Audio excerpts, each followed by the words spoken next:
Hello, hello, laisse-moi te conter une histoire. On va parler d'oser, de se tromper et de cette petite leçon que la vie nous enseigne. Il était une fois un type que tout le monde appelait Monsieur Prudence. Ce gars-là, il avait une vie bien rangée, bien pépère. Il se levait à la même heure tous les matins, prenait le même bus pour aller bosser, mangeait son sandwich au jambon à midi et rentrait chez lui en regardant les mêmes séries à la télé. Tout ça sans jamais déroger à la routine. Tu vois le genre. Un jour, Monsieur Prudence, il se fit une nouvelle copine. Elle, c'était tout le contraire de lui. Elle s'appelait Madame Aventure. Elle était du genre à sauter en parachute un jour, à partir en road trip le lendemain, et à danser toute la nuit sans se soucier du lendemain. Elle vivait sa vie à fond, sans regret. Monsieur Prudence, bien sûr, était fasciné par elle, mais il avait peur.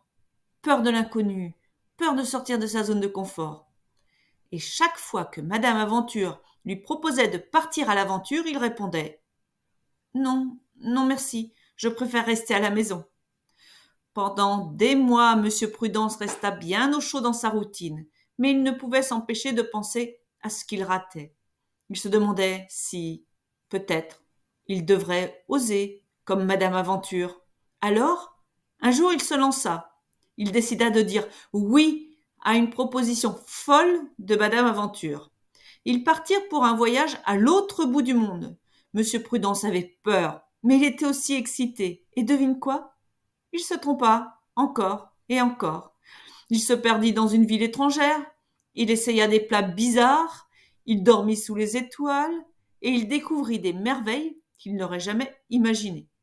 Il se trompa, c'est vrai, mais il apprit aussi plus sur lui-même en quelques semaines qu'en des années de routine.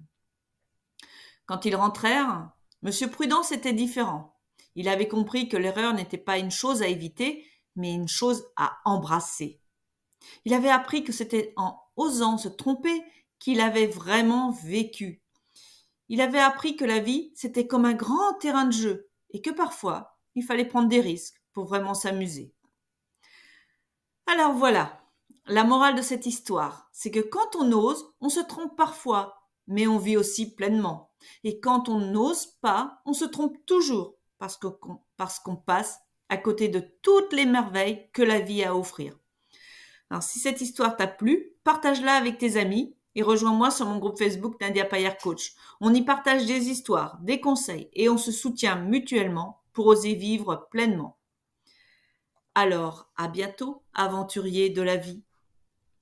Je te souhaite une excellente fin de journée dans la joie, la bonne humeur et l'abondance et je te dis à bientôt. Bye bye.